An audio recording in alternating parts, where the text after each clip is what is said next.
Give it up for Debi!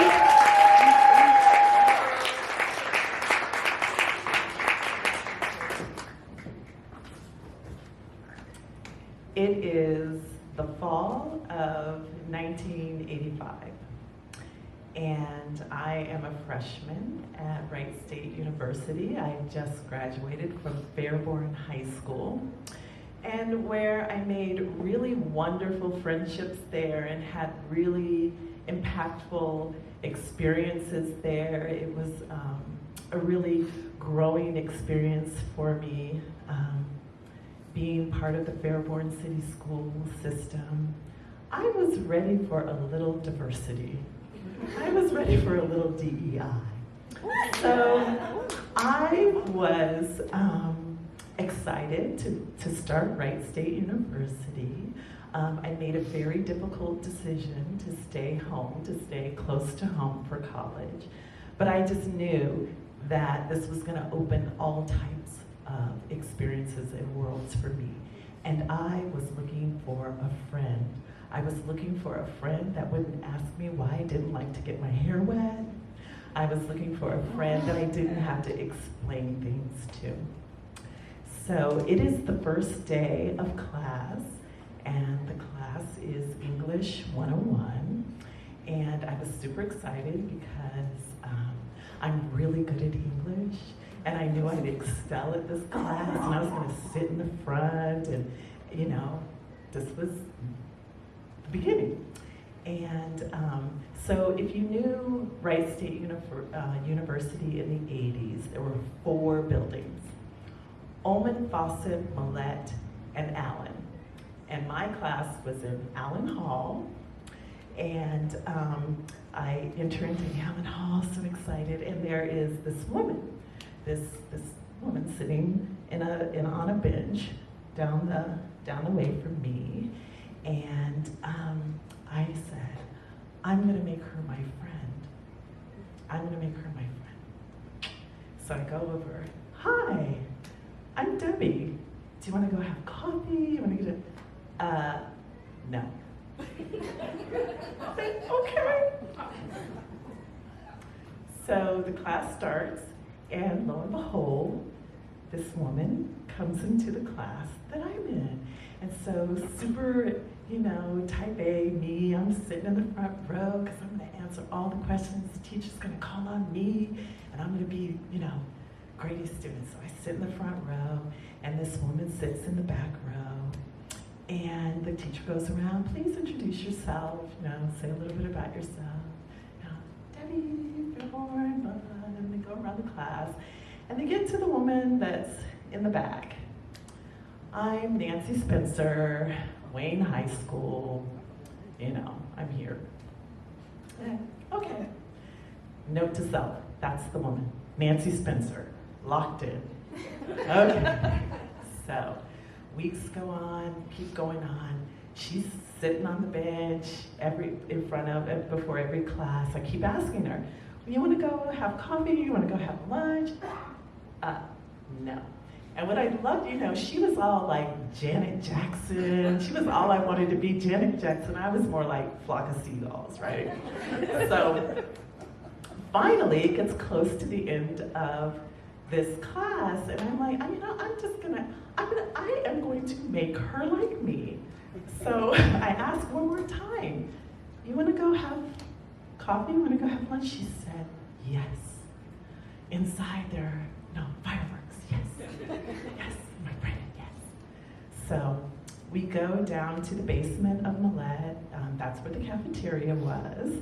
And we have coffee. And that coffee turns into lunch. And that coffee and lunch turns into spunkies on the weekends, and the living room, and Bourbon Street, and we partied through college. Not only did this woman become my best friend, she became my soulmate. Wherever you saw Nancy, you saw Debi. Wherever you saw and as you know, Wright State was a commuter college, so it's not like you could hang out in dorms and everything. So we would make sure our classes coincided, no 8 a.m. class, Oh, no, no, no. And no class after 3, because our weekend started Wednesday at 4 o'clock, and they ended on Sunday at 11:59. So anything that interfered with that, no classes. So this went on, and I would never, ever imagine that Nancy wouldn't be in my life, ever. Graduation comes. I decide to live overseas for a while, and Nancy comes to visit me. She was supposed to stay a week. She stayed a month, and I thought, this is what it is to have a bestie, and not only a bestie, but a bestie that gets you, right? Again, never thought she would never be in my life. Not only would we protect one another as friends, and she took care of me, I also took care of her.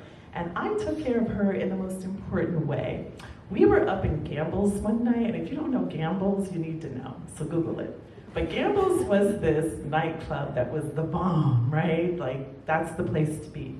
And one night we're in Gamble's, and this fine-ass man comes through the door. Tall, light-skinned, high-top thing. And I was like, Nancy, you need to go talk to him. And she's like, in her Nancy way, no. I was like, Nancy, go talk to him. So finally she goes talk to him. His name was Steve. A few months, years actually later, I am one of the bridesmaids in Steve and Nancy's wedding. Thank you very much. Okay, so years go by, and she's here, I'm there, and we lose touch. And you think, how do you lose touch of someone from someone that has been so part of your life? Well, it happens, life happens, right? Kids and marriages, divorces, all of that. She's raising a family. She's involved in her community. She's on her softball team. I'm out doing things that I think are super important. And I turn around and it's years later and I haven't heard from Nancy. And I think, did I forget her? Did she forget me? It is 2014. And I get a call.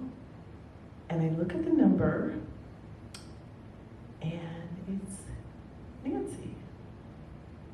At first I wonder how she even got my phone number, because we hadn't been in touch for so long. Nancy? Yeah. Steve died. We talked for hours and hours. She tells me Hare Arena got torn down. What? I saw Prince at Hare Arena. How did Hare Arena go down? She tells me all the things. She tells me where our other friends, Kim and Kitty, and where everybody else is. And I thought, we're back. We're back together. Nancy and Debbie back together again, and we will never be separated ever again.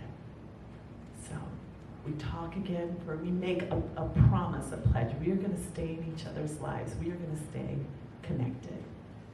This goes on for a couple of months. Yeah, I would say even a couple of years. And somehow life happened again, right? Like busyness and careers and graduate school and all those things. And we drifted apart again. 2017, I look at my phone again, there's a call, and it's from her sister, Monica Spencer. Monica, what? We're having a party for Nancy. I'm not going to tell you all what the significant birthday number was. You all can do the math. But it was a significant birthday number, right? So it's like, we're throwing a surprise party for Nancy. You have got to come. It's like, of course I'll be there. And again, I don't know how Monica got my number. Monica and her friends like that? Like, why you got my number? But so, so I make plans, get my sister, we go to Atlanta for this surprise birthday party. So as we're getting ready to surprise Nancy, I see friends that I hadn't seen in forever. And it was a reminder of what a connective tissue and what an impactful person Nancy was in my life. Like, the people in that room was a testament of who she is in this world, right? Oh my God, Debbie, we think about you all that. I think about you. Oh, I saw you on da-da-da-da-da, right? And so we're all getting readied up for Nancy to come in. Big reveal, Nancy comes in. Surprise, very surprised. She's like, oh my God, surprise, I really am surprised. And she's greeting people. She's like, oh my God, Michelle, I can't believe you're here. Lucy, I can't believe you're here. I can't believe you're here. And she gets to me. I can't believe you're here.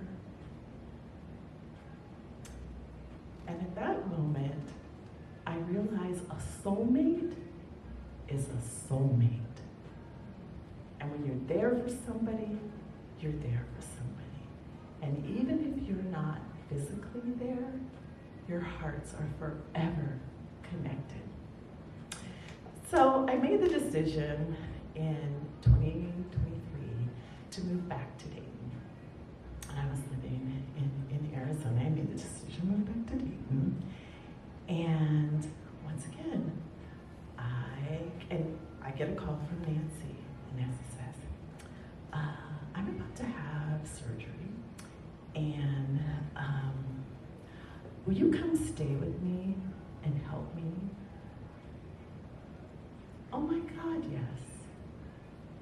There's no other place I would rather be than helping you, because you know what?